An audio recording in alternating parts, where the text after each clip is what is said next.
This is Sunday, July 29th, 2012. My name is Michele Hill, and I am interviewing Mr. William Clarence Marshall, as part of the Case Western Reserve University's School of Justice.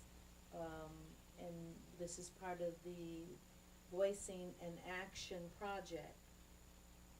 Thank you so much for signing the consent form. Well, thank you, Michele. Okay. Um, Tell me about your parents. What were their names, their date of birth, where were they born, and so on and so forth. My father, William Clarence Marshall, I'm a third, so my father's a second. My father was born in Haynesville, Louisiana. That's April 12th, 1938. My mother, Henrietta Scott, who would later become Henrietta Scott Marshall, was born also in, like myself, Manila, the Republic of the Philippine Islands, August 18th, 1940. And my father was in the service of the United States Navy when he met my mother. And at the time, my mother was all of 16, my father was 18. And they courted for 2 years. And it's an interesting story because my mother was actually in a bar. And my father came in and I saw what my mother saw, a picture. He was, he was a lad, he was United States Navy wearing his whites. And he walked in and he was very smooth and he was gorgeously black.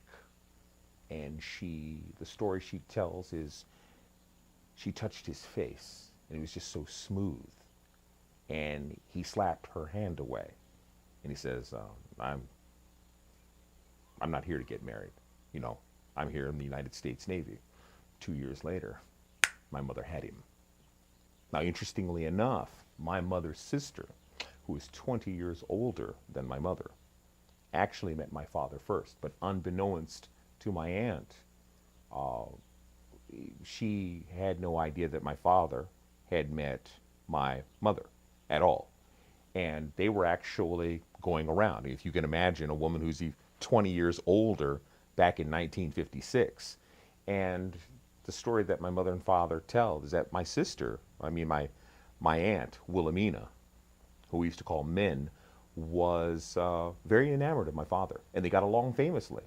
But then when my sister met my mother, met my sister, my mother met my father, and she learned this from her sister. She told sis, look, I got this. And her sister actually stepped back. And Was it because of her age?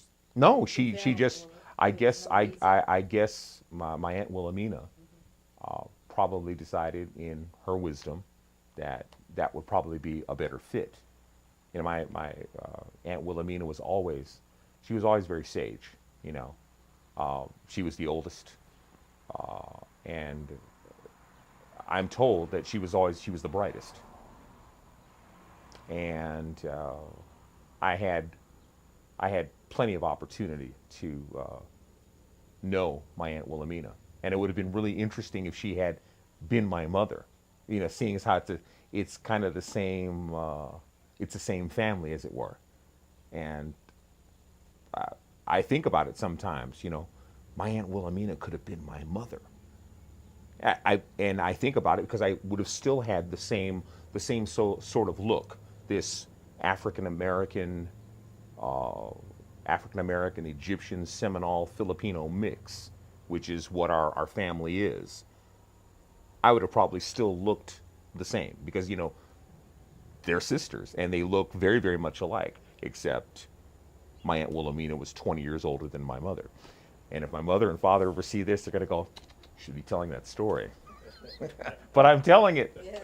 Anyway, my parents were married, of course, in the Philippines. And at that time, men who were in the service of the United States Navy had to get permission up to the age of 25. My mother was held dual citizenship. So it wasn't like, even though the Philippines is a far away country, And she already had that status because her father, my mother's father, William Marshall Scott, which is a totally different story, and maybe we'll get to that, was also in the service of the United States Army and fought in the Spanish-American War. He's a Buffalo Soldier. He was in the 24th Infantry Company E, and he fought the Spanish-American War, and then he would fight what we would call the Philippine, some people would call it the Philippine insurrection, but it wasn't an insurrection. It was a war between the Philippines and the United States. What some people would term the United States' first Vietnam. And my grandfather was involved in that. And of course, he met a Filipino. And his name Was William Marshall Scott. My mother married a man named William Marshall. And so their romance is really actually more interesting than my parents. He was born in 1870. It's my grandfather. Not a great-grandfather, but grandfather. I'm born in 58. He died in 52. But my grandmother wasn't born until 1897. So there's 27 years difference. They had 7 children. They were both Roman Catholics. And not until my mother was born did he marry her. So they lived together in a great big 3-story house. They had 2 cars and a farmhouse in the country, which is another story all about my grandfather's life. But this Buffalo Soldier comes to the Philippines and marries a young Filipino and has 7 children. He was still in the service of the United States Army, and then became a Teamster. And the way I hear it, my grandfather made his living as a part-time constable and a full-time gambler. He actually became quite wealthy doing so. The house in the country and the house in the capital city, and 7 children and 2 cars and this big, gigantic 3-story house. The Japanese would come to bomb the Philippines, and he used the farmhouse to shuttle relatives from the capital city into the country.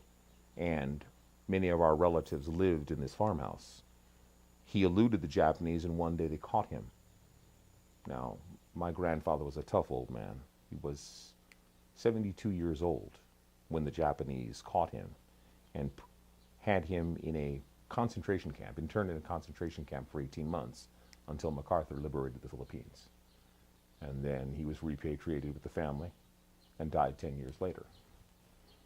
Yeah. I mean, can you imagine a 72-year-old man being in a concentration camp? He survived that. Yeah. That is powerful. Yeah, he's quite the man. I actually have a picture of him upstairs. I mean, if you want to use it, I don't know what you're going to do with your project, but I have a picture of him that's framed. He's in the picture. He's 65 years of age, and I cropped it out. But there are a number of men around him that were former Buffalo Soldiers, African Americans that decided not to return to this country. And one of the reasons they didn't return to this country, besides the racism, is I found out that when you were serving overseas, serving, let's say, 10 years overseas was like serving 30 years stateside. So there was a great financial benefit for staying overseas. So he stayed overseas. His money went further in the Philippines. So besides being in love, the financial attainment and feeling like the master of all he surveyed, it was to his advantage to stay, in a way, out of harm's way, and provide for his family and feel like a man. So he never returned to the United States of America. He died in the Philippines, and his body was at my grandmother's death. Both bodies were, well, his body was brought to this country before my grandmother died, and then when my grandmother died, we had them both interned in San Francisco. All right, my grandmother died in 1988 in San Francisco, California. So his body was brought from the Philippines, and they were both, you know, it's kind of one of those, I don't know if you're familiar with the musical South Pacific. Older man, that their story is very much this Nellie Forbush and Emile DeBeck, two different cultures, ages. He had actually had children before her, and their story was rich. And my grandmother was very much the kind of woman when my grandfather died. It was 1952. So you think she was born in 1897, she's 55. She didn't know another man at all. That's all she saw was him. And I know that from time to time we would try to get her interested. She was not about that. She was kind of indignant about it. She's like, that's rude. I had one man, and that was the one man for me. So they had a happily ever after kind of story. They had their hardships. The war brought hardships because prior to World War II, they lived in the lap of luxury. The war came, it became very hard. The Japanese were of course, they were the aggressors in that region. And then when MacArthur came, MacArthur is he's like a god, in the Philippines. He liberated Filipinos. He promised that's what he would do, and he did it. And I wouldn't be here, pretty much, if certain things didn't transpire. Anyway, so our African-American relationship is rooted. There's a relationship that goes back at least a century. Because people have asked me, African Americans, Philippines. Actually, it's quite a natural thing, and anthropologically speaking, there's a rich African history in the Philippines. If you go to the Philippines this very day, the Negritos, the Bisayans, and the Igorots are remnants of Africans that crossed the Asian subcontinent and then into the Philippines. And they lived, arguably the Philippines did not have an indigenous population, but they were there, and they mixed in with Melanesians, Polynesians, Micronesians, and became these people that we now call Filipinos. When Magellan finally came to the Philippines, he recognized the black people that he would know from North Africa. Negritos, they were these small Africans.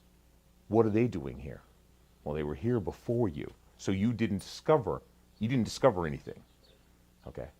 They were here. And if you're ever in our home, you'll notice weaponry that looks just like African weaponry from the Philippines. It's amazing. It's meaning that it's as though their Africanness was undisturbed in the Philippines. And when, folks, explorers came to discover, they're like, wow, how did they get here? Nobody bothered them because they didn't know they were there. So, the diaspora, it shouldn't be a surprise to anyone that Africans were travelers. They were actually seafarers.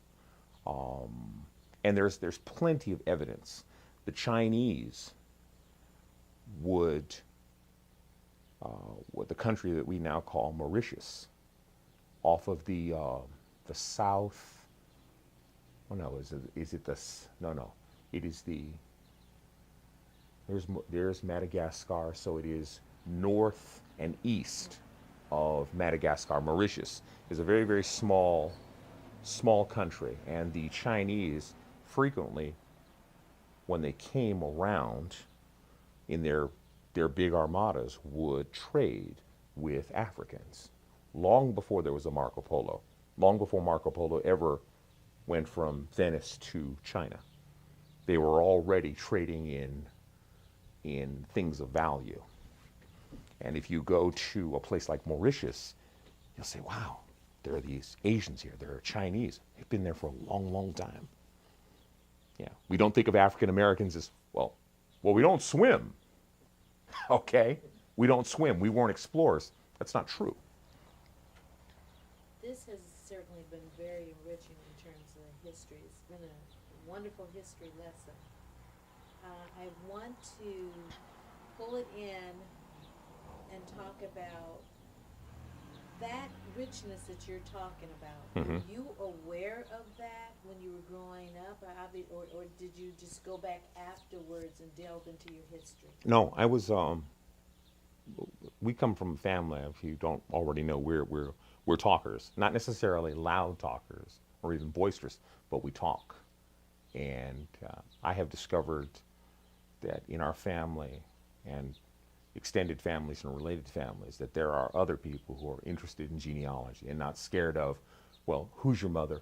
Who's your father? Who was your real mother? Who was your real father? They wanted to know. And there were a lot of people that have pictures. My grandmother was one to, she didn't have albums. She had these, she kept everything in shoeboxes. And I'll tell you this story. My grandmother, Mary Washington, who was Mary Presley, and she was, she is my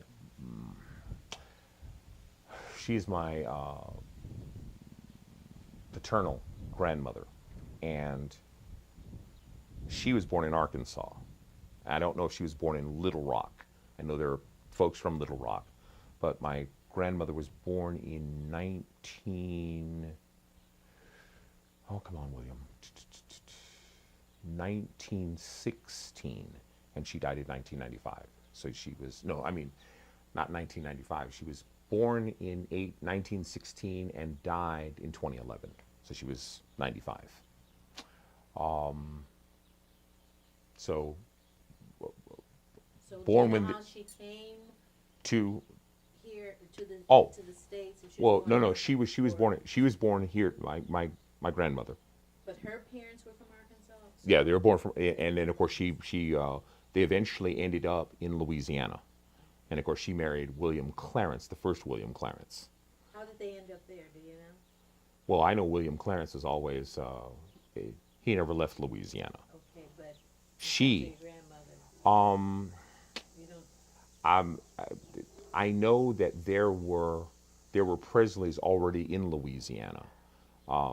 That part of her story, I don't know. I know when she was married, and she put him down. She was the only woman I understand that put William Clarence Marshall down. She put him in his place and divorced him. My grandfather had a penchant for extremely dark women. He was, for lack of a better term, he was lighty-brighty. He was very, very light. He looked like sort of like Pancho Villa. Yeah, that's what he looked like. And he chased dark women. So if he was talking to you and then saw a darker sister later for you, and consequently all of his children tend to be chocolate. Anyway, she put after a while, she felt disrespected, so she moved on. She moved on to California. Grandmother moved on to California. And this was after how many years of philandering? Philandering. I would say probably probably 4 years, and she had enough, and she moved to California, Oakland, California, and she basically kept one job. She worked for the Nabisco factory, and retired from the Nabisco factory. So now we're talking about the early 40s, and she lived in Oakland, and eventually she died in Oakland, California. And God, I could go on about this. I don't get to talk like this, but anyway, she was this whole thing about shoe boxes. I remember going over to her house this one time, and I said, "Hey, Grandma." She had these shoe boxes out. They had full of pictures. And I saw a picture. I said, "Who's this?" And she pulled it out. She said, "Oh, that's some little man I met." I said, "Oh, okay. Well, who's this?" "Oh, that's some little man I met." So this went on for a while, and I pulled out a picture. This kind of oversized picture, very handsome man. "Hey, Grandma, who's this?" She looked at it. She goes, "That's some man I met." And that's exactly, her voice dropped down. And she looked at it, and she put it to the side. And she looked at it again. She goes, "Hmm." And I understand that my grandmother, you know, after she left my grandfather, divorced him, formally divorced him, she had a life. And I saw this marvelous picture of her sitting at a bar. I guess she was relaxing. She had a cigarette in one hand and a little glass of something in another. She goes, "Yeah." She goes, I had a good time, you know. She was religious. What religion? My grandmother was a Baptist. Yeah, she was a Baptist, and she belonged, I know, same Baptist church. I can't even remember, because we didn't go to a Baptist church. We would spend many summers with her, 2 months out of the year. My father would bring us up, and he'd leave, and we were under my grandmother's care. But one time she wanted to take us to a Baptist church, and I told her, "You'd have to ask my father for permission." She thought this was outrageous, and she had to call her son, and he said, "Mom, that's right. I'm raising him in another religion." So she got the permission. So, he started going to this one church with her. But I discovered that my grandmother had an amazing voice, She would listen to the radio. And I remember it was the Jackson Funeral Home. And of course, they sponsored a gospel on the radio. And I'd wake up and I'd hear the Jackson Funeral Home. But I never saw her, not one time. Not shimmy, not hum, not anything. She didn't hum. So I just assumed she didn't have anything for singing. Well, one day, this was before she had to get permission, to take us to her church. My brother and I, we tracked her. So we find out what she's going to do. Well, she got up in this church, and she took off her little shoes. It was her turn to sing. And she was in the back, but she wasn't singing with the choir. And she got up, and she walked to the front, and she put her head back. She kind of slumped her shoulder, and out came a sound, and it just kept coming and coming and coming. And it was glorious, and it was clear as a bell. And then she stopped, and she walked back to her seat, put on her little grandma shoes, as though nothing had happened. And she would do this Sunday after Sunday, but she never sang in front of us. She never even hummed. I had no idea she even had the gift of song, but she had it. It was an amazingly clear and beautiful, not piercing, but it was powerful, and it was clear. And the church was silent. So my so-called ability to sing comes from both sides. Yeah. Was that what piqued your interest in music at that time? No, actually, no. It came. I was junior high school. I was telling you about a place called Benner Junior High School Yes. in Mountain View. No, that was Sunnyvale, California, by the time I'm in junior high. And we were, at that time, this is the 1970s now, early 1970s, late, yeah, very early, the end of the 60s, right, 71, 72. And I met a teacher. Her name was Denise Kilborn. And Denise Kilborn was a drama teacher, performing arts teacher. And we were allowed to take electives, you know. So I thought, oh, I'll take this class near the end of the day. It sounds like fun. We got into the class, and Miss Kilborn said she needed to assess our abilities. So she said, whatever you do, draw, sing, dance, I need to see it. I thought about it, and I said, oh, I don't know. So I sang for her. I said, okay, I'll sing something. I said, can't dance. I can draw, I can paint, I can even whistle. But I said, okay, I'll sing for you. So I sang for her. And my recollection is she, at the end of the class, she says, I want you to stay.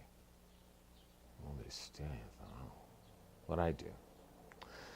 So she took me across a dirt field, and I met a man by the name of William Graham, who would later become a classical DJ in New York many years later.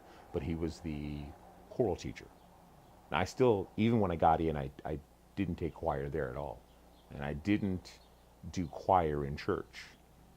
And she said, I want you to do the same thing you just did for me, for Mr. Graham. So I was a little short kid back then. I sat in this swivel chair, and my legs didn't touch the ground, not even close. And I sang for him.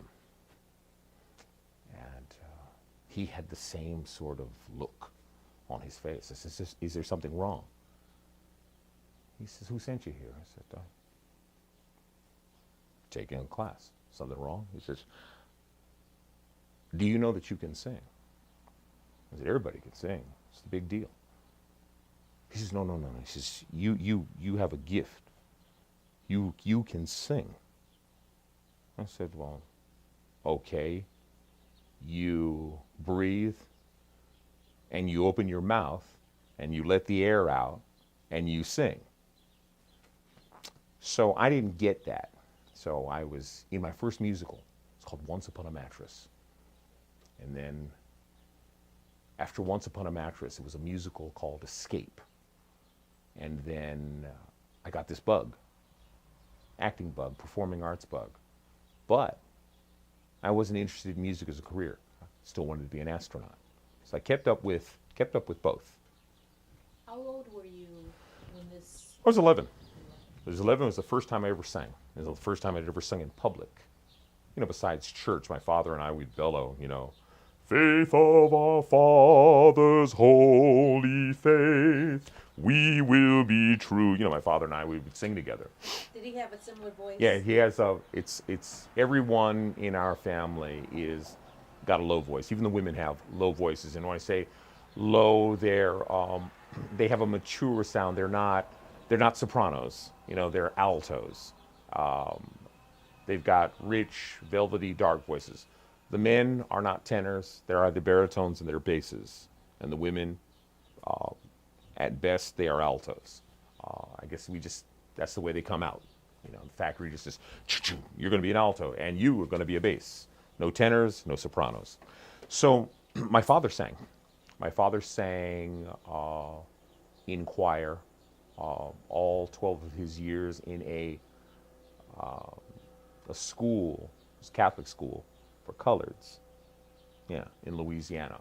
He was in choir all those years, and his boy soprano broke at about the age of 17, and then his voice fell into darkness. He's got it's deep. He's got one of those, hey boy, he's got one of those kind of voices.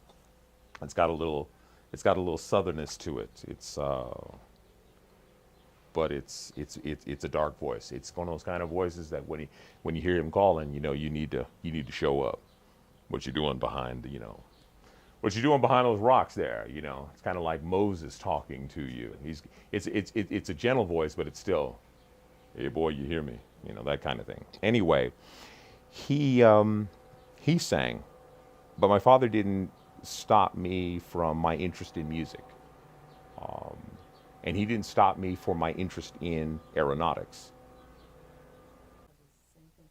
Today is Sunday, August the 12th, 2012, and we're completing the interview with Mr. William Clarence Marshall the third, 30 days. and we're going to pick up with try to pick up where we left off. And I do believe you were talking about education, your music education, how you ended up in the music area. Yes, I wanted to be an astronaut. That's right. So, let's see. All through elementary school, then middle school, junior high, and high school, I wanted to be an astronaut. That's all I thought about. I would draw ships. I would imagine that I was a spaceman. I'd build, little box configurations of a rocket. My father took me to space camp. Because my father was in the military, there was a NASA Ames Research Center. And when they started experimenting with the space shuttle, they had a gigantic wind tunnel. Actually, it's the largest wind tunnel in North America. And you could take tours of it. And of course, they had all kinds of amazing things to test astronauts and, of course, spacecraft. And, of course, we were there all the time because we lived on the base. Anyway, we fast forward. I'm in high school. And actually, not high school. My venture into music started when I was 11 years old.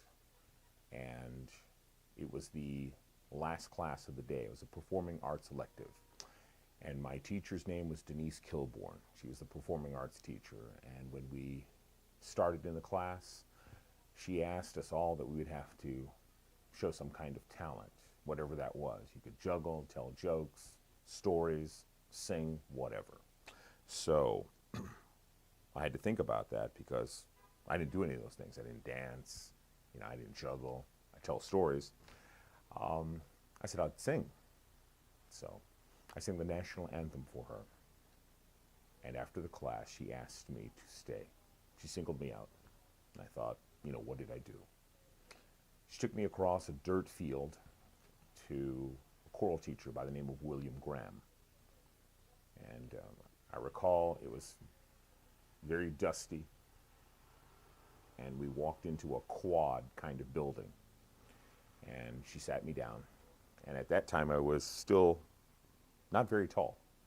It sat me in one of these swivel chairs and my legs were dangling. And she said, I want you to do exactly what you did for me. I want you to sing the same song for Mr. Graham. So I complied and I did so. And he had the same reaction. He thought it was remarkable. So he asked me several questions. Like, do you sing? So everyone sings, quite naturally. He says, do you sing in a choir? I said, no. Do you sing in church? I said, other than to go to the local Catholic church and sing with my father? I said, no. I said, my father sings. I said, we have a long history of people who sing and actually sing quite well. So they took a few minutes scratching their heads and remarked that, you have a gift. Okay, a gift. I figured that all teachers said that kind of thing because all they want you to do is participate. They'll tell you anything as long as you'll participate. And that's still, even to this day, that's still my theory about teachers. They'll tell you anything. They want their students to participate. So I sang that national anthem, and I was in her class. And for lack of a better word, she doted on me in particular. My first musical was Once Upon a Mattress. And then I did another show called Escape. Miss Kilbourne didn't have any children at all. She had been married, but she didn't have children. And she would take me around the San Francisco Bay Area. I was like her pet. She would take me to the museum. She'd take me to the opera, took me to the ballet. She would take me to audition for shows that had absolutely nothing to do with the school. In her mind, she thought that my talent or my gift was outsized. So she made sure that this was the road that I was going to take. Unbeknownst to me, I had no idea. I thought it was fun. I liked doing it. I liked going places. I liked going places with Mrs. Kilbourne. My mother was concerned with Mrs. Kilbourne because she thought it was a little odd. My father said he'd keep a watch out. And he told me that if Miss Kilbourne needs her trash taken out or any chores around the house, do it. Okay? It's not every day that someone would take that kind of interest in their students outside of school. So my father would check in, come by, to see that, everything was above board. And after a while, he felt that, everything was above board. So Mrs. Kilbourne would take me into San Francisco, and I would, like I said, this is a regular occurrence. We're talking, 3-4 times a week. I would go with Mrs. Kilbourne wherever. I'd go to auditions, I'd go to shows, and rather adult shows. I remember seeing a show called 70 Girls 70. I saw plenty of Shakespeare at Berkeley Rep. Like I said, regularly at the ballet, the opera, and the like, the symphony, all of that. So junior high is over, into high school. And Mrs. Kilbourne made sure that anyone in the performing arts, people like Mr. Riggle, who was the band leader, Shireen Clark, the drama teacher, and William Gladstone Stretch, which was my choral teacher, would know about me. And she would check in on me, even though I was already in high school. And beyond high school, she would still check in on me. So I got into my typical day in high school was, first period was a cappella choir. Second period was choraleers. My last period of the day was a barbershop quartet. And after school was drama. And I participated in all of the plays in high school. And of course, my first and second period was always a cappella choir, and the smaller choir, choraleers. And then some band practice. And then of course, all of the other courses, be they math, science, English, all of that. And of course, that went on for the 4 years. But my mind was still into being an astronaut. So I was introduced to a gentleman by the name of Michael Morse. He's a baritone, very fine baritone, became my very first voice teacher. I started taking voice lessons at 17 years old. And Michael had deduced that my voice would do its best work singing opera. So I didn't have a problem with that because I liked opera, but that's a different story, maybe for another time. So I started taking lessons with Michael Morse. And in a short while, Michael had said that I really can't teach you. I have my teacher. My teacher I think will serve you better. His teacher's at the College of Notre Dame. And in that, he was able to get me a vocal scholarship. I mean, I wasn't attending the College of Notre Dame. College of Notre Dame is in Belmont, California. It's kind of halfway between Palo Alto, California, and San Francisco. Anyway, so I started taking lessons there. And one of the days that I was taking lessons, I bumped into Shirley Temple Black. She was on the board. And I was like, wow, Shirley Temple. She looked the same. She looked like Shirley Temple. So, spoke to her for a minute and said, I've got to run. And started taking voice lessons with Michael Morse's teacher. I'm trying to remember that teacher's name. It's kind of escaping my R. I'm going across the field after I met Shirley Temple Black, you know, and I'm taking my first voice lesson. Well, weeks go by, and Michael Morris's teacher, I cannot remember that teacher, amazingly enough, she says to me that I, too, think I have a better teacher for you, somebody that can serve you better. So she tells me about an instructor, voice professor named, hold on, a voice professor by the name of Gene Garson. Incidentally, I have a friend. His name is Kirk Van Cleve. Kirk Van Cleve is this really, really tall, exceedingly tall man. He's very, very skinny, frightfully skinny, like his oboe. He played oboe. And he was a great oboe player. And he sang also. He had perfect pitch, but that didn't help his singing. His singing was true and it was accurate, but it wasn't a wonderful singing voice. But he played oboe exceedingly well. And so he said, so you're gonna thinking about coming to state? I said, I had already applied for the School of Aeronautics, because San Jose State has a wonderful School of Aeronautics, teaching business and music, incidentally. So I'm thinking, you know, I'm just waiting to see what the whole application process is going to be. And Kirk suggests that, hey, you know, we got this vocal studio that's happening before school, and I can introduce you to Miss Garson. So I'm introduced to Miss Garson, and Miss Garson looks like a voice teacher. And what I mean by that is she looks like someone that you'd put a helmet on, a Viking helmet, right? And the armor, you know, she's well endowed, and, you know, she's got that kind of voice. And she had this wonderful artistic sensibility.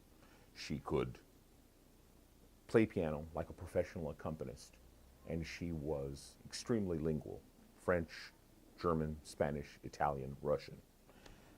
And, you know, she had all these students. You know, they were all upperclassmen, and I'm just coming in and I'm watching.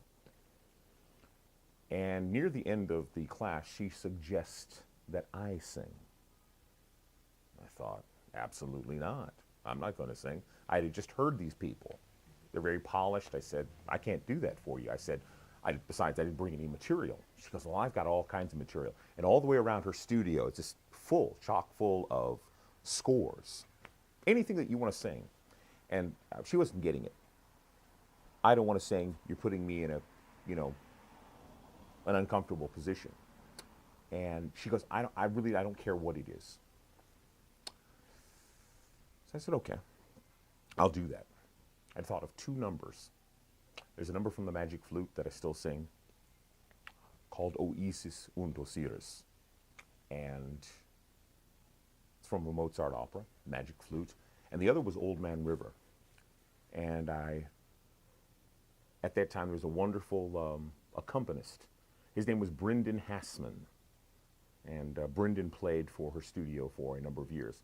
Now, Brendan was this, I think I remember, Brendan was from Texas. And he had this interesting sensibility. He would wear his hair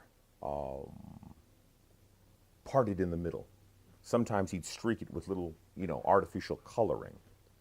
But he'd always wear a tuxedo to all of his recitals. But he'd wear Converse, the Converse high tops. But he would wear, you know, one yellow color and one green color, right? And wear a perfectly black, you know, tuxedo with tails, everything, you know.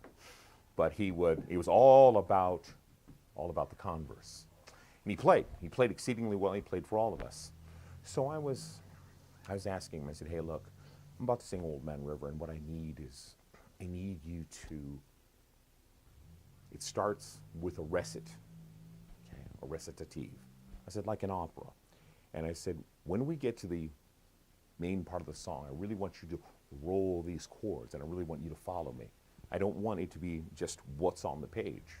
And he says, I got you. And all of a sudden he starts, and it's a beautiful tempo. He sets it up very nicely. It was easy to sing. So, you know, I started, there's an old man called the Mississippi. That's the old man that I likes to be. And then he just starts to roll those beautiful chords. Old Man River. And so I was like, this is the guy. You know, he can do it. And he could play anything. I mean, Brendan was he was consummate. He could play, you know, like Jimi Hendrix. You know, he could cross his hands, right or left, and still imagine this is the right hand, this is the left hand. But he'd play the left hand, look at the score, and play the right hand here, and just do it with this unbelievable facility. His mind and his soul and his body were ambidextrous. He was amazing. Just amazing tricks. I don't know where Brendan is now, but he was fabulous. Brendan, if you're still somewhere in the world, you were wonderful. Anyway, so we move on to my singing, and Miss Garson asks me to stay. And for the next 25 minutes, I don't know what she's doing. She's in another room. She's making these phone calls. She comes out and she makes this pronouncement that I'm going to be her student. I said, I don't have an acceptance from the university. And she says, oh, yes, you do. She says, and I actually was kind of taken aback by that. I said, I'm here for aeronautics. I want to be an astronaut. That's what I want to do. And, you know, her retort was, why? Why would you want to be an astronaut? I said, because that's what I want to do. That's where I want to go. That's all I've been thinking about. That's what I've been studying. And then made absolutely no never mind to her. She just, you're going to be my student. I've already called admissions, and I've already called one of the regents, and I've already okayed it with the dean. You know, it was basically, you ought to hear this person. And her say-so, the strength of her say-so, and I guess her years of experience convinced them. She says, you're going to come here and I'm going to teach you. And I said, absolutely not. I didn't take to that. I actually was not impressed. And she said, okay, look, tell you what, we'll go 1 year. 1 year of vocal studies. And after a year, I can guarantee you that you can get a full ride in aeronautics. Now, that stopped me. I thought, And I asked her if I could get it in writing. And then I started taking the lessons. Come faithfully, well, more times than not. Mondays, 9 o'clock. And more times than not, it would go 9 to 10, and then from 10 to 11, because often the other student didn't come. So I'd get another hour. So this went on, years coming up, and I'm thinking, wow, I like this. And like taking, I really, really enjoy this. But my mind is still in aeronautics. And I was trying to find a way to do them both. You know, the so-called double major. And I found that would. So, Gene Garson gives this wonderful offer and says, study with me for a year, and I can guarantee you that if you don't like music, I'll make sure that the university gives you a full ride in aeronautics. I thought, wow. So, I'm taking voice lessons with her, 3 times a week.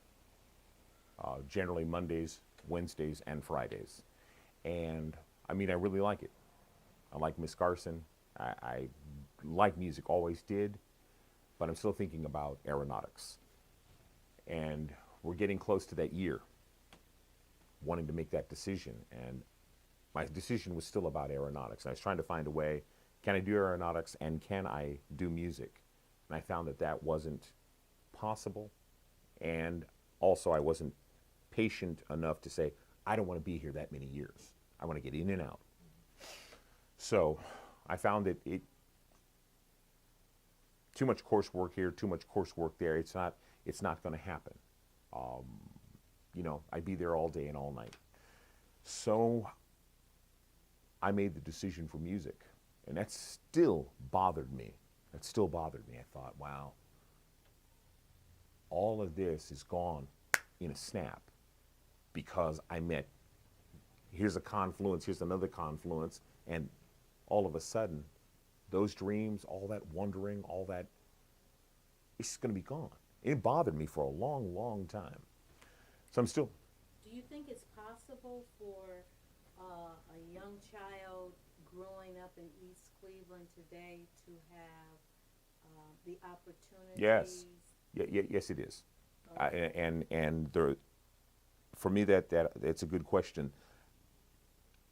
On the face of it, anyone else would say no. And what it really is about, and this will sound corny, but it's about a teacher who recognizes something in a child, whether it's a fire, a curiosity, and the two meet and they ignite and they literally work off of each other. The teacher is also being taught. It isn't always about, I'm imparting knowledge to you. Some teachers all of a sudden are filled with just that. The gift that they are attempting to impart, all of a sudden it becomes easier. It isn't a drag on them because they've got somebody who wants to learn, somebody that wants to be filled up, as it were. And it's not to say that there isn't a nuts and bolts or a science to teaching, but it can be done here. I mean, look at the Olympics. Gabby, for instance. I mean, look at her story. And here she is. She's the darling of the world now. I mean, this is real work. And in an unusual set of circumstances, Ma, I got to go do this. Okay? And she's doing it. And she's done it. And she is the other children can see that and say, I can do that. It can be done. It can be done right here. East Cleveland, we need to get out of the idea that we're in a rut, okay? We need to get into the idea that we're on the road, and wherever it is that we want to go, we can go. I tell children when I have the opportunity to be in front of them, I said, what I mean to say is I'm referencing Gabby Douglas, okay? Sensational, a great story. Tells Ma, look, I need to go. I really need to do this. This young lady has real fire in the belly. And you're referring to Gabby Douglas, who was on the gymnastics team. Yes, exactly. In the 2012 Summer Olympics that took place in London. Mm-hmm. And I mean, that's a remarkable and I mean, really a unique story. And bringing it back to East Cleveland, we have to stop thinking of ourselves in a rut. I tell children when I have the opportunity, students, that the first thing I often say is, you are the masters of all you survey. You come from great people. You don't have to think that what I'm doing is a first. It's already laid out for you, okay? These are the builders of pyramids, great civilizations and sciences, okay? It's already there. All you need to do is own it. It's there. It isn't a first. All you're doing is reconnecting with what you are, okay? Regardless of the obstacle, okay? Do you see any institutions within the East Cleveland area that would enable children to do that more readily? Let's see. The stuff that's happening like at Windermere, like with my neighbor, Pat Lahoviak, the gardening that's starting to happen, the folks at Neighborhood Connections. Shaw, for instance, is really into their music program. And I start to see that evolving in a different way. I'd like to see more art in the curriculum, because I don't believe that taking art out it's a danger. Anytime you start telling people that there isn't room for creativity, our society stalls. Everyone cannot be the same. Okay? We can't all be doctors and we can't all be lawyers. Okay? And if we don't have that choice, our children will stall. And if we don't set a bar that says, when it comes to money, the appraise, a simple resource like praising you and lifting you up and saying, yes, you can, and yes, you will, and you will, because I will be there come hell or high water. I'm going to be there. You know, your family and your extended family and this city and this, everything that goes with it. We will be there to help you. We will be cushion. We will be support. We'll be there at the finish line. And that's what needs to happen. And I mean, there are all kinds of resources right in East Cleveland and adjacent East Cleveland. That's the reason I'm here. The reason I came here. In 1992, I started doing Broadway national tours and international tours. Cleveland is often the first stop on Broadway national tours, and the reason is because the powers that be in Cleveland reinvested in their stage and statecraft, meaning the folks down at the Idea Center and Cleveland Playhouse and Playhouse Square. You know, years ago they were going to turn it into a parking lot. Some good folks said, you know, that can't happen. So it is the second largest theater district in the United States outside of New York. So naturally, we have the benefit because someone said years ago, we can't have this happen. So everyone can enjoy. And it goes back to my point. If you take the arts out, well, something's going to stall. The creativity will stall, and guess what? The economics will also stall. Okay? You're bringing in more than $1 billion into this region because of the arts. Anyway, beyond all that, coming to East Cleveland, I started to associate myself with people the early 90s. So how did you actually make that move? Where were you at the time before you came to East Cleveland? I was in New York City. I had been living in New York for 20 plus years.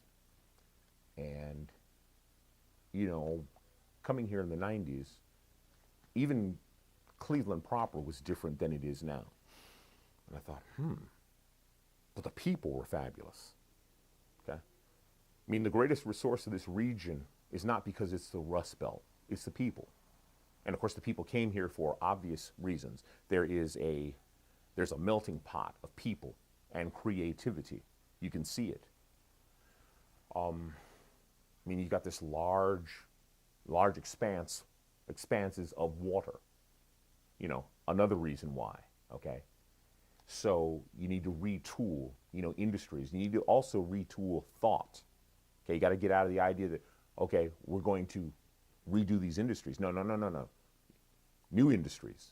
You got to retool your mind. So I saw that coming as an outsider, and I think many outsiders do, because the typical thing is Clevelanders will say, well, why don't you move from, you know, New York to Cleveland? I said, let me ask you something. Why didn't you move to New York? Okay? So now they're hearing me. I said, this is a fabulous place. You've got amazing housing stock. That's the reason I'm in this house. Amazing housing stock. You're here, right here, this entire area. The Rockefeller Estate, okay? My house, built in 1915. These are gorgeous houses. And if you ever come into East Cleveland, you will see that. You've got a park, it's 230 and some odd acres.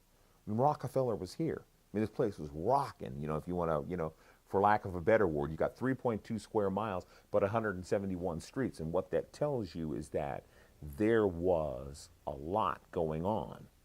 171 streets on only 3.2 square miles of land. That doesn't make you wonder. There's a lot of business here. So a lot was going on. You have to retool. So I even retooled my own mind and said, yeah, I'm going to come here. I started seeing things. The orchestra is here. I wanted to I wanted to participate with the orchestra. I wanted to participate with Opera Cleveland and all the other institutions, and I made that happen. Literally, with the exception of Cleveland Playhouse itself, I had played in all the houses and played in all the important venues around here. Were you aware of the socio-economic level of East Cleveland at the time? Yeah, Okay. I was aware. I said, you know what? Diamond in the rough. Years ago, my father moved to Fremont, California, and he said to my mother, you know, we could go to the church on the hill, you know, fancy, high-city church, all that.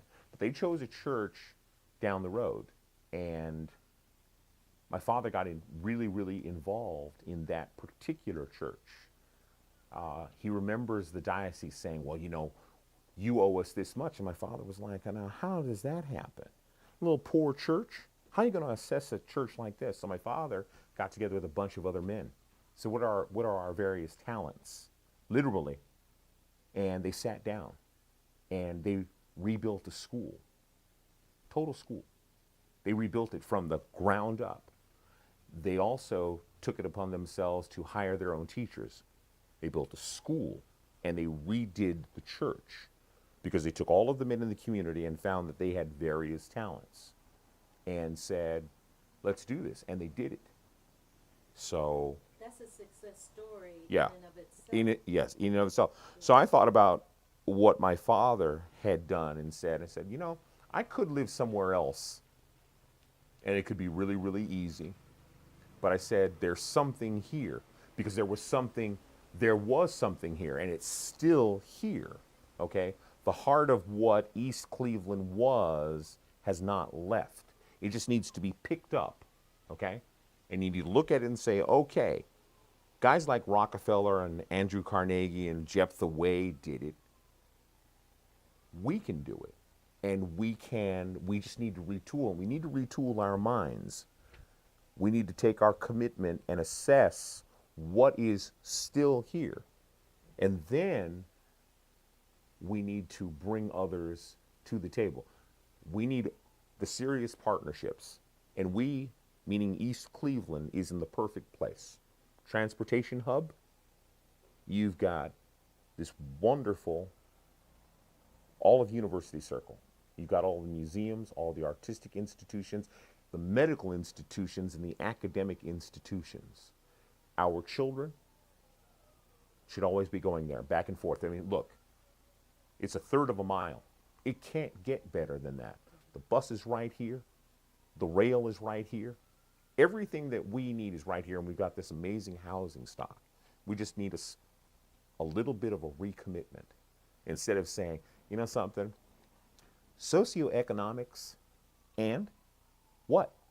So, do it. Hey, look, if you only got a piece of bread today, and it's only peanut butter and it's jelly, well, then that's what you've got. You got peanut butter and jelly, okay? Tomorrow, it doesn't have to be about peanut butter and jelly. It can move. You got to move with it. Anyway, what do you want to say? You want to say something? I'm sorry. Well, what are your fondest memories of East Cleveland since you've been here? Fondest memories of East Cleveland. Let me think. Fondest memories. One of them that comes to mind is actually seeing the East Cleveland Council, even though they were having a hard time at that point saying, you know what, we're going to commit $10,000 to the Shaw High School band so that that band can get to China, that they actually made the commitment. And there definitely was dialogue, but they said, we're going to do this, and we're going to see them off, and we're going to welcome them back. And that the school board here actually took more than $700,000, thanks to people like, Connie Schultz putting it in the paper, and then it goes literally viral.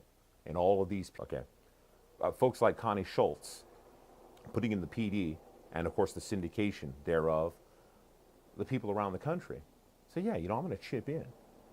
They're going to represent us, and they're going to go to China. Let's make that happen. Well, all of that money since then has been set aside so that not only the band, but the schools, the 6 schools here, can feed off that resource. They can buy instruments, they can get music instruction. It's not stalled. Creativity is not stalled. And that's creativity not just in the arts. That's an academic creativity, okay? An institutional creativity. How can we get to where we want to go and where we want to stay and keep that creativity, no matter the discipline, going, moving forward? Okay? Thinking in terms of some of the organizations that you're affiliated with, would you like to please elaborate on those, and are any of them related to your relationship with East Cleveland? Well, in a manner of speaking, I was, earlier I was telling you about the Carl Stokes Brigade. Okay. The Carl Stokes Brigade has been around 16 years, and we just started doing some social justice forums. And the the Carl Stokes Brigade is named in honor of Carl Burton Stokes, who of course was the first African American mayor in Cleveland, or for that matter, a major American city. And on his passing, he had suggested to Talbert Jennings, who's the founder of the Carl Stokes Brigade, that you keep that grassroots, that spirit alive. So he took it seriously and he formed that group. And we meet every second Saturday at the MLK Library, faithfully. We started this social justice forum at the MLK Library, and everyone's invited. It's always in the paper. And are there any other East Cleveland residents?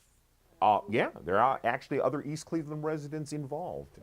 Genevieve Mitchell, she's involved, and she's been the president, I think once, twice, 3 times. She's now the interim treasurer.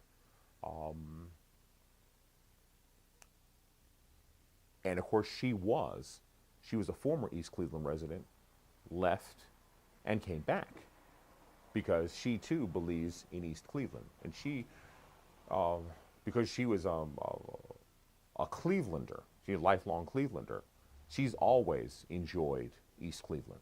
And she knows far more about it than I do. She was here during its so-called, glory days. And she's returned to work. So you heard about the glory days of East Cleveland. What stands out in your mind in terms of what you heard? What stands out in my mind, the library stands out in my mind, because what I find fascinating about that is the monies that Andrew Carnegie and Rockefeller put aside still help the library to this very day. That's amazing. We have the park. We have this unbelievable resource that is underutilized. More things need to happen in the park. More family events. We need a film festival. We need a carnival. Okay. We need to restore the boathouse. There need to be boats out there. We need to populate the park. It needs to be opened.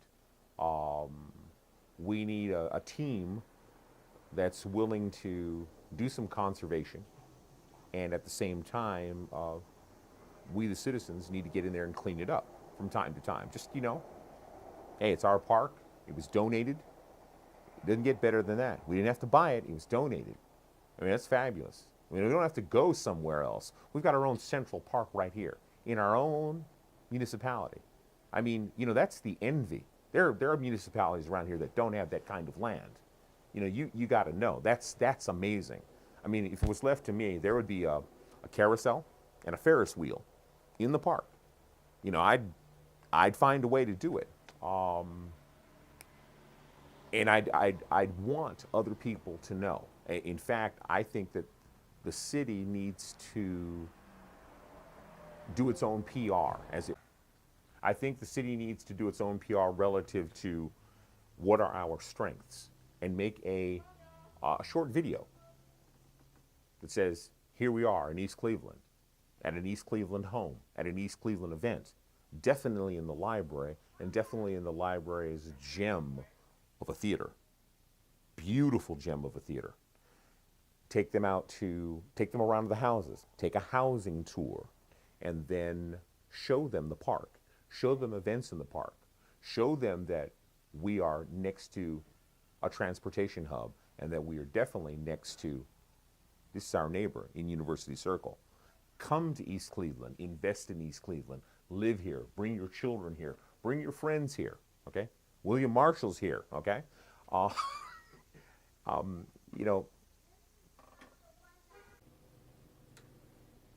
You know, what I've heard about this place is it always translates into East Cleveland was a Gold Coast. You know, you had celebrities here, all kinds of artistic people. It was like the rest of the region. Like what celebrities did you hear? Let's see. Most of the celebrities were people that were musicians. They were jazzers, as it were.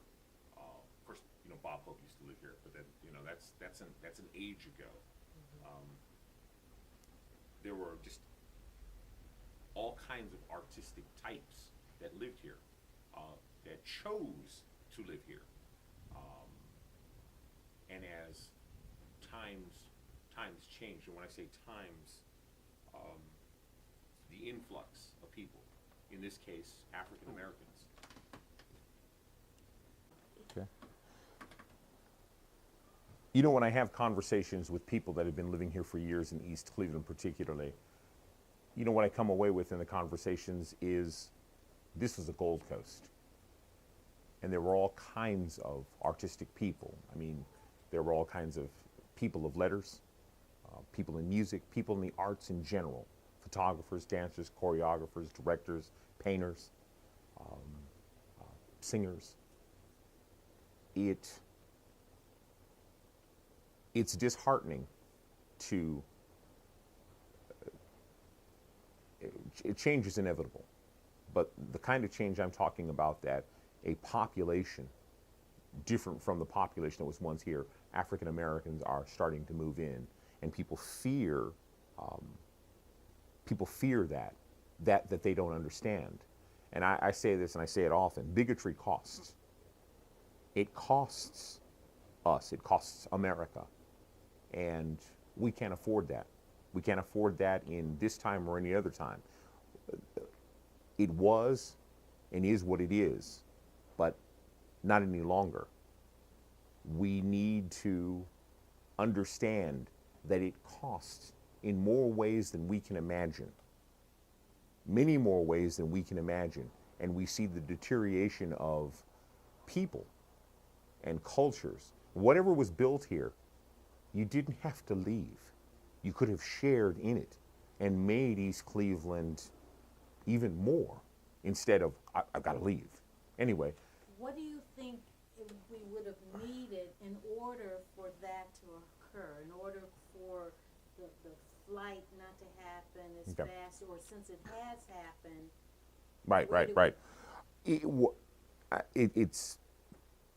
It's twofold, because there's something else that I want to talk about beyond this. The will of people. They don't understand something. They often have the will, but they don't have the courage. You need courage. Your neighbor says, well, I'm leaving because these people are coming in. You need to turn around and say, why? Why? Why don't we just stay here? Why do we have to fear them? What is there actually to fear? Okay?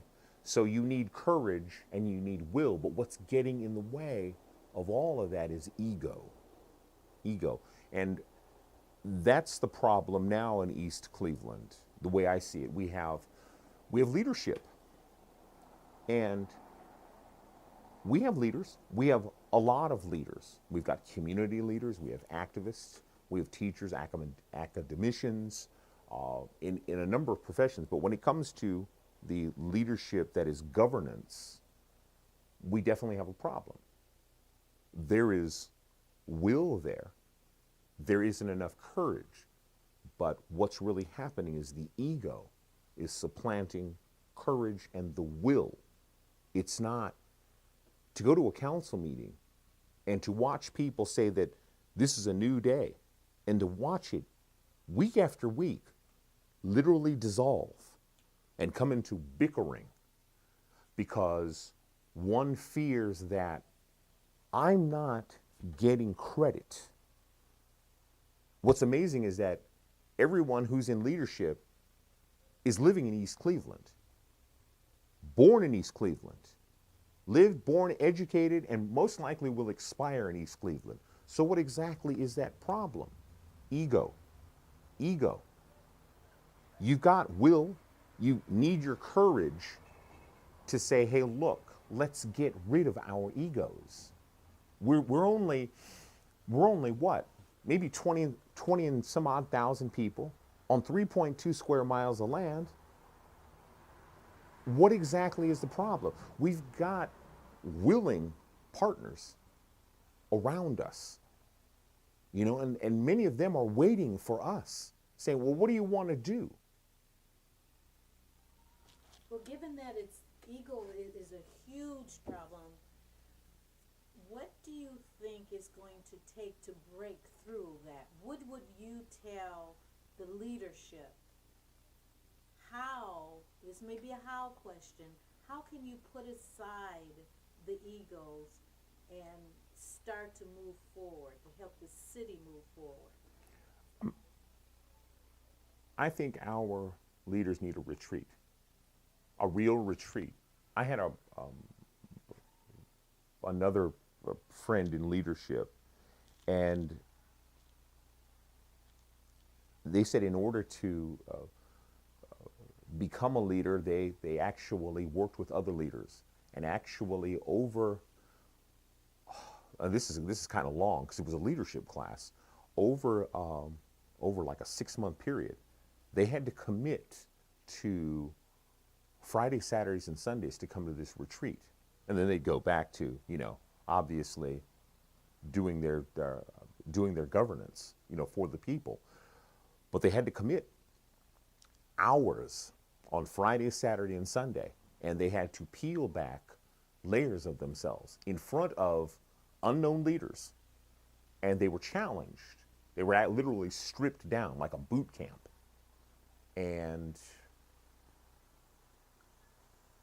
they were put together by people who thought that they need literally a boost up, as it were. And they were recommended by other leaders to this leadership training.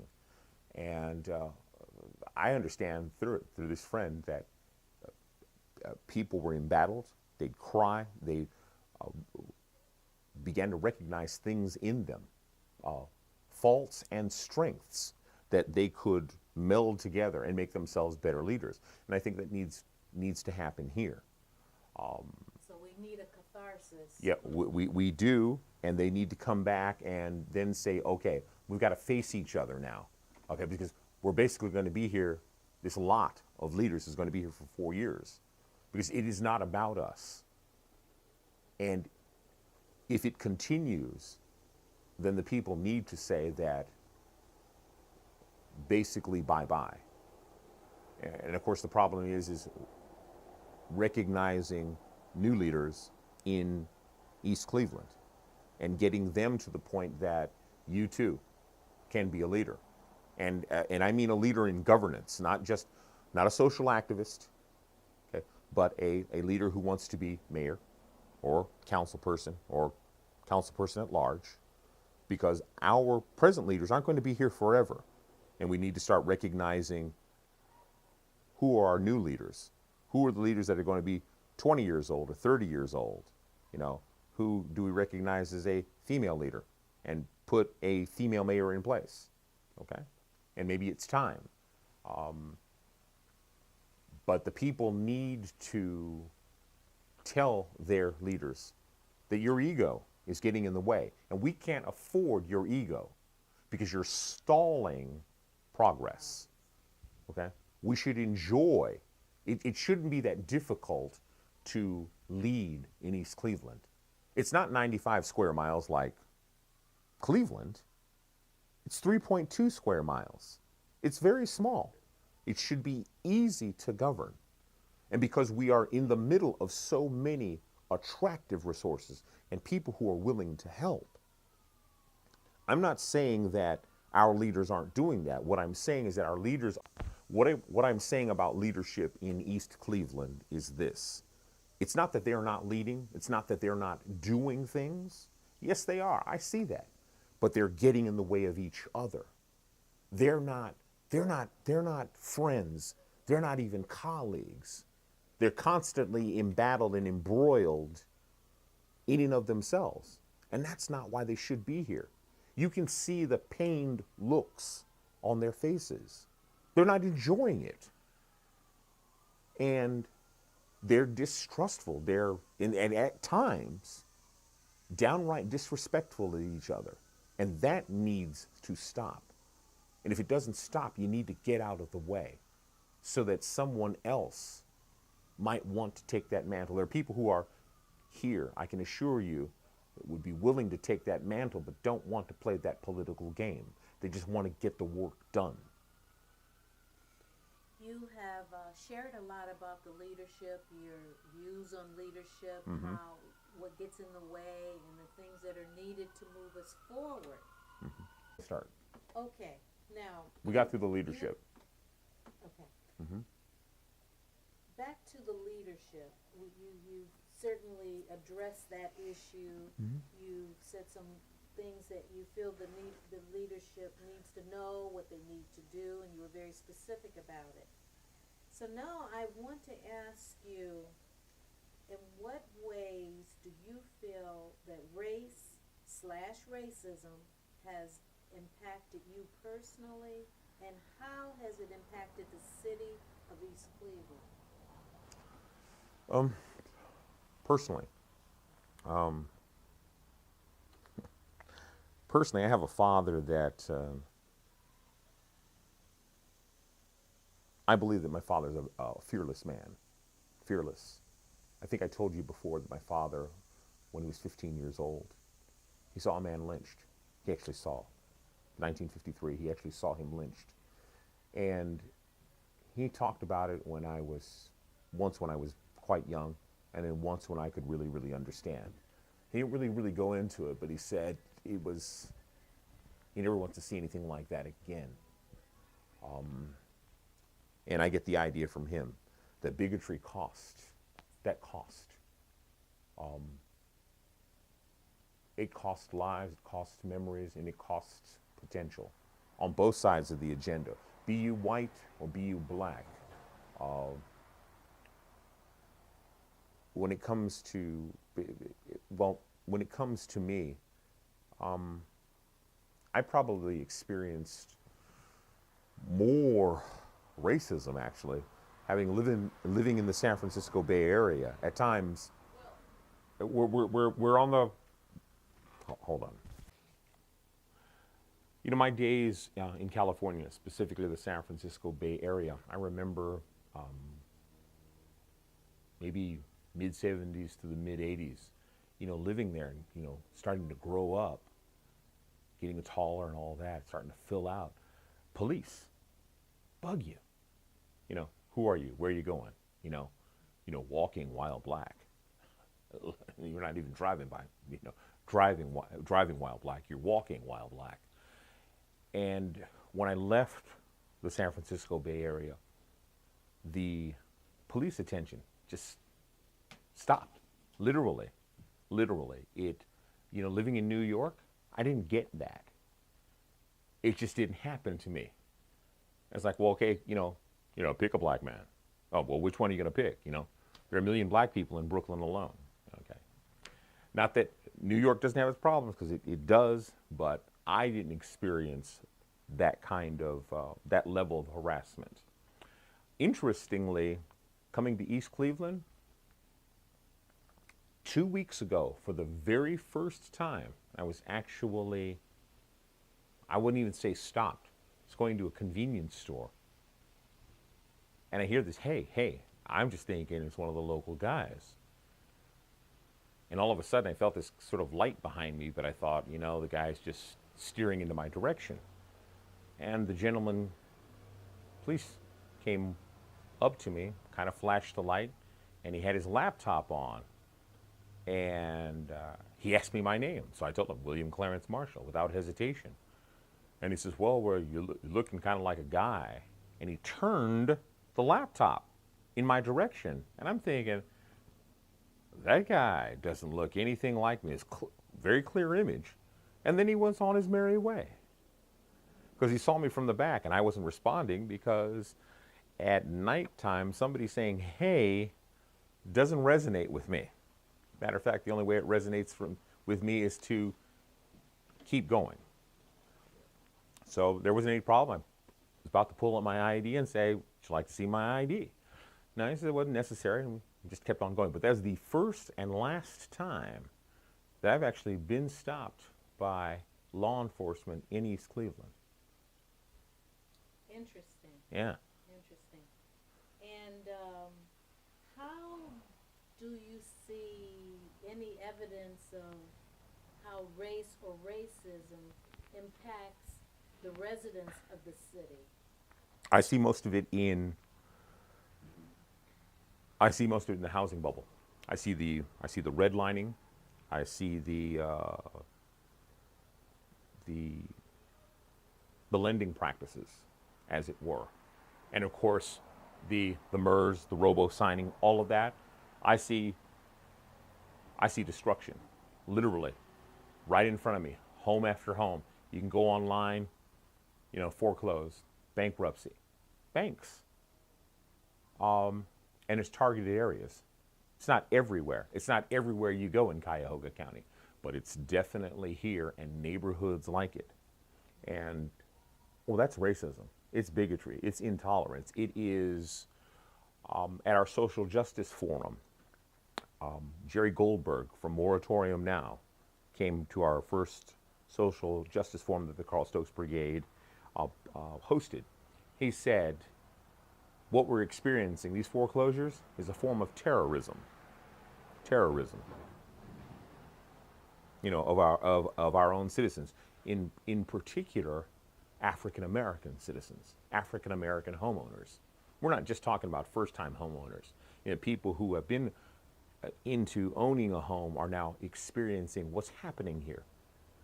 We're not just talking about having a job. People who have jobs can't keep up. Downturn in the economy, a downturn in hours,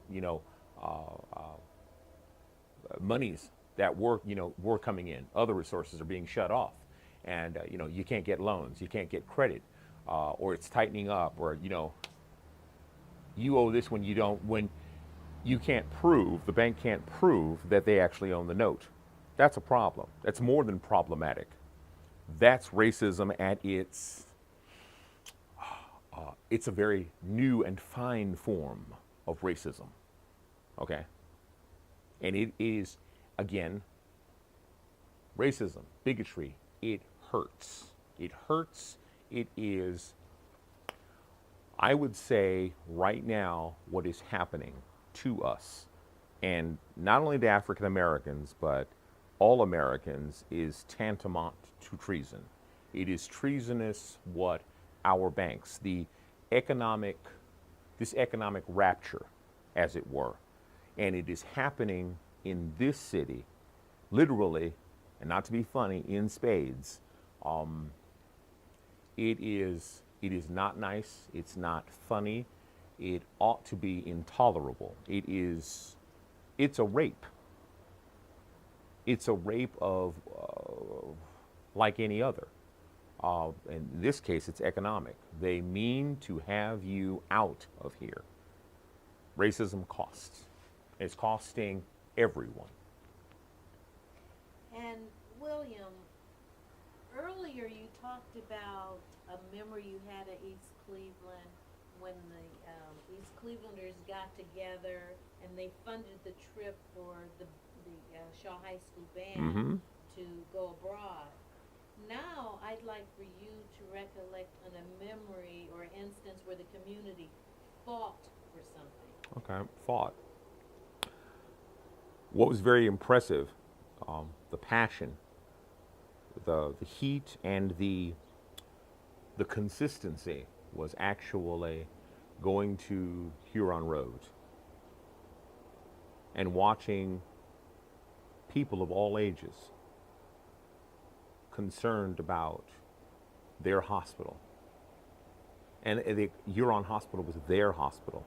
We're talking about people who were born here, people who worked there, people who had relatives who were proud that so-and-so went to college and ended up being a nurse, ended up being a doctor or a physical therapist working at Huron Road. You can look to that. People could look to that and say, yeah, that's my baby. That's my son. He's the doctor. He's the dentist. And now that hospital's gone. And yeah, there's a clinic. Clinic and a hospital they're not the same thing. And I saw people whipped up, passionate, and not just passionate. They weren't passionate in that they were angry. There was anger and there was distrust, but they marshaled their facts. They came with knowing that it is not necessary to close this hospital. In fact, closing it is dangerous to other communities. And that thought, that East Cleveland thought, is backed up by EMS in other communities, fire and police, reiterating the same thing that the citizens here know. I know this. For the record, I live here on Farmington Road, and I know that before that hospital was closed, that the traffic was coming from outside of East Cleveland to Huron Hospital from the west to the east. Now all I hear is everything coming from the east going to the west, okay? And if it was coming from the east to the west, it was going to Huron. You'd hear that siren and it would stop.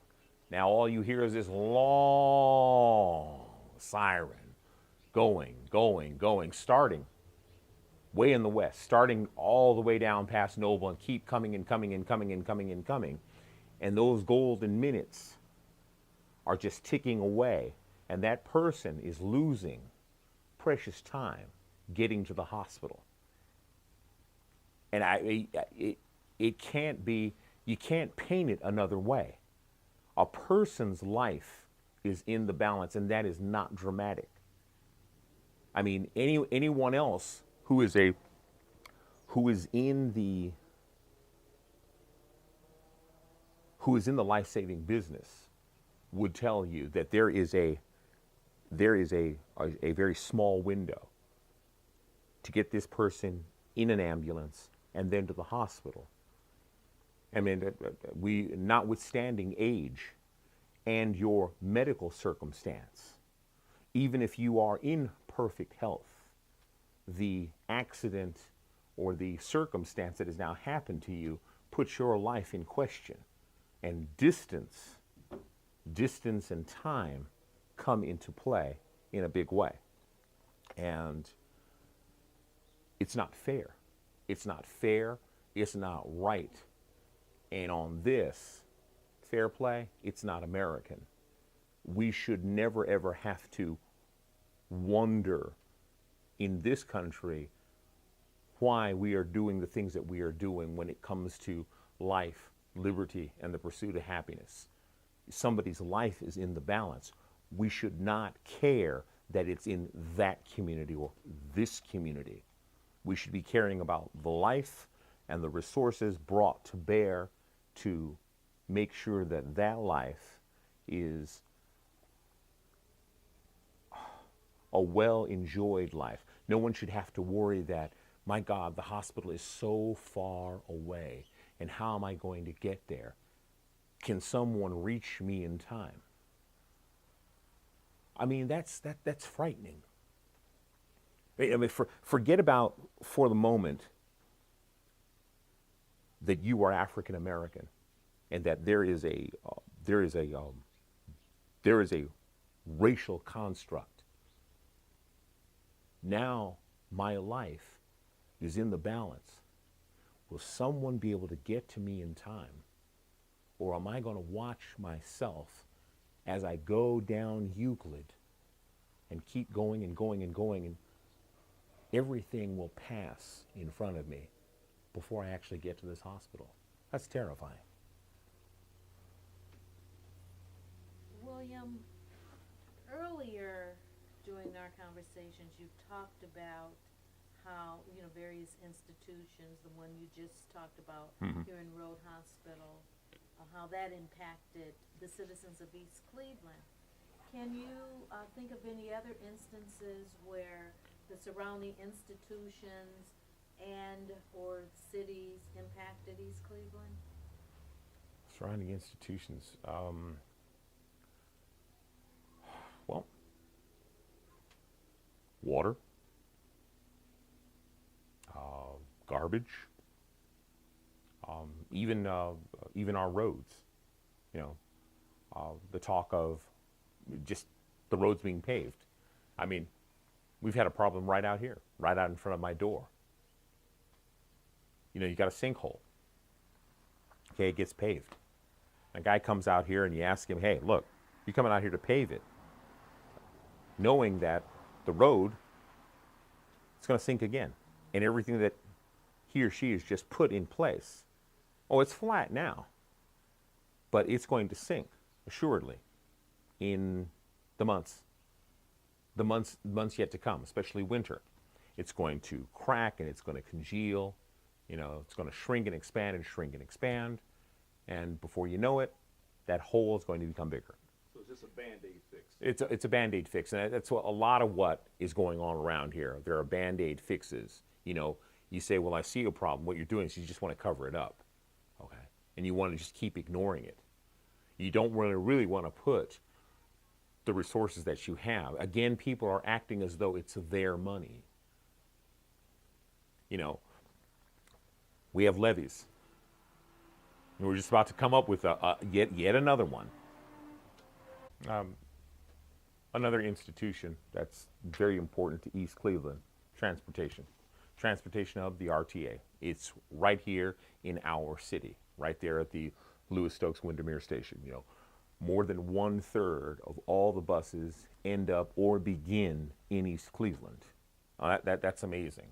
I can jump on the Superior Station. One of the reasons why I picked living here, one of the additional reasons, is I get on it and 40 minutes later, I'm at the airport. I don't have to take my car. I don't have to do the short-term or long-term parking. I just walk the 2 blocks, put my luggage on, and it takes me to the airport, and I'm up the escalator, and I'm on my way. Wonderful. You can't beat that. Now, I want to say something about the RTA. I take the bus. I take the Health Line. I really do not think that you should involve yourself in such a small problem of fare jumpers. You're talking about less than 0.25% of the 11 million or so riders. I think that's the new fact that are dishonest, and that you're putting all of this people power into making sure that everyone's got a card, so that you can make sure that you are delivering a service that says we get down from East Cleveland down to Tower City in an expeditious manner. I get all of that. But the idea that you randomly come on and check people, well, you're not randomly coming on and checking people. You are choosing people. You seek out people. And I've done the experiment myself. I get dressed in suit and tie and a briefcase, and no one bothers me. I decided, let me dress down and maybe not even have a ticket today. Or maybe I will have a ticket and see what happens. And more times than not, I have seen the RTA actually come up and ask me, where's my ticket? Suit and tie. Next day, nothing. Nothing. Not a word. And again, that's intolerance, bigotry. That all costs. And it's the only line that this little indignity, we have to suffer this little indignity. And when I say we, by and large, the we are African Americans. Get on that bus, and it's the health line. It isn't any other line in the city that requires that you show a bus pass. You just get on. Of course, you have to pay to get on any other bus. You could literally get on that bus and you don't have to show your pass. And I just think it's ridiculous. It's just a ridiculous notion. They need to do something else. And the next time there is a meeting, I'm going to voice what I think they could do to possibly alleviate that problem. Well, since you're talking about alleviating a problem that exists, what is your vision for future East Cleveland? And I want you to tell me about the major issues that you feel needs to be addressed in order to better East Cleveland, the neighborhood you live in, the community, and for the city as a whole. Okay. The city, the leadership in the city needs to, all the partnerships need to be looked at, and what partnerships are valuable to us. And those that don't seem to be of much value, maybe we need to look at them, reevaluate, and possibly strengthen that relationship. We need to strengthen or think about new relationships beyond university circle, basically beyond our university circle partners. I was talking about the League of Cities and a coalition of 19,000 cities across the United States, and I'm sure our council members and our mayor are aware of that. I've been myself 3 times, and it's wonderful. This coalition of 19,000 cities actually goes to DC once a year, in part to meet their congressional legislators in that February-March time, but to find cities that have the same problem or had that problem and seek them out and their solution to pretty much the same problems that we're having. But one of the problems that we're having is our housing. Not just the housing stock, but keeping people in that housing. We need to retard. We need a moratorium. We need time for people to get their financial houses in order, not just their financial houses, but the pressure. Okay? Their financial houses in order. We need a moratorium on foreclosures. We need that. We don't just demand it, want it. We need it. It is required. Or this community and communities like it will turn into a ghost town. And you will not be able to revive it. No one wants a ghost town. It's this simple. You see a large window and you see a restaurant. If there isn't anybody in that restaurant, no matter how wonderful it smells, you're not going in because you believe, well, lights aren't on, there's nobody here. Therefore, it really must not be any good. So, same thing. This could be one, you see this wonderful housing stock. But if you add mythologies and pathologies, truths and untruths to the equation, and you keep publicizing those, people will believe them. They have no reason to come here. I mean, you can introduce people and say, look at the great housing stock, but if they don't see that it's populated, they don't see that it's inviting, and they believe the stories, they won't come here. There needs to be a moratorium. The banks and other financial institutions need to take their feet, literally, off the throats and off the wallets of people. There needs to be a moratorium across the board. This crisis cannot be sustained. Their debts need to be forgiven. I mean, we forgave theirs. We forgave these huge financial institutions that they cannot fail. this capitalism, the captains of industry, they can't fail. We can't have them fail because, everything will fall down. Well, it's our turn. Where's the give back? Because what I see is that we're just getting blowback, okay? And that's the thing that needs to stop, first and foremost, and then reassess where we are. Bring the moratorium to 2 or 3 years, okay? Or completely forgive them. Give them the concept of the quiet deed. It's forgiven, they pay their taxes on their properties, and let's go. Because when there is money in circulation and people have money, people can spend money. People can re-energize and refortify their neighborhoods. And without it, what are you asking?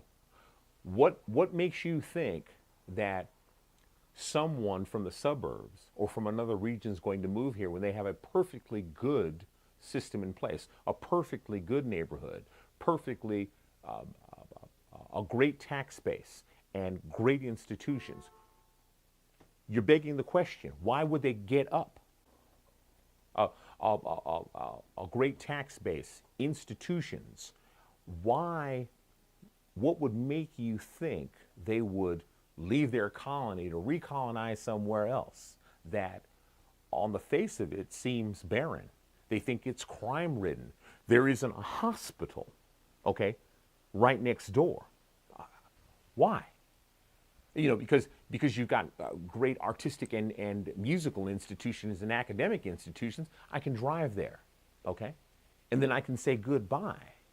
But if it's not fortified, in meaning a moratorium on foreclosures, we can't get our house together. And we need that. This place we call East Cleveland, that we call home, needs that first and foremost. Then we can make some other moves. We need to reassess our partnerships. We don't even have to think out of the box, but we need to retool. Our leaders need to retool their egos. And if they don't, they need to literally be voted out of office. We got great housing stock. We've got some great partners. We need a moratorium on foreclosures. And I believe with the moratorium, we can go forward because there is more money in the pockets of citizens. William, in closing, what would you be prepared to do to participate in making East Cleveland even better? Even better. Even better. Well, even better. I think I probably want to talk to the folks at the library and at the theater, meaning the library in the theater. And I think the library system here in East Cleveland needs, if you want to call it an executive director or an artistic director, I'm the kind of person that would do that kind of thing. I'm not saying, hey, you got to hire me, but it's something that I would certainly love to do because I certainly have an expertise at it. I'm going to toot my own horn. I mean, let's see. I was on Broadway for 4 years in the Broadway National Tour of Showboat. I've done all kinds of international tours of all kinds of shows. I was on PBS. I've sung at Carnegie Hall twice. I did my stint at the Metropolitan Opera for 2 years. I bring a wealth of artistic experience to the fore. Whether it's voiceovers, whether it's on the operatic stage, whether it is on the operatic stage or the concert hall, voiceovers, you name it. I think that myself and other individuals who are in this immediate area have looked at East Cleveland and said,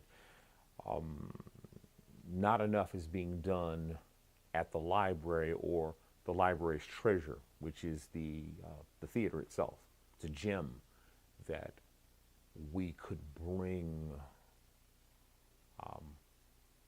more value to East Cleveland through the arts. And for those that are listening, that's something that I want to do, and I will be talking to those individuals. William, thank you so very much. You're welcome. For this wonderful interview. Thanks for the opportunity. Oh, it's just been a pleasure. I've learned a lot, and I'm sure a lot of the people listening to it will be able to gain a lot from it. All right. So, Thank you. you're welcome.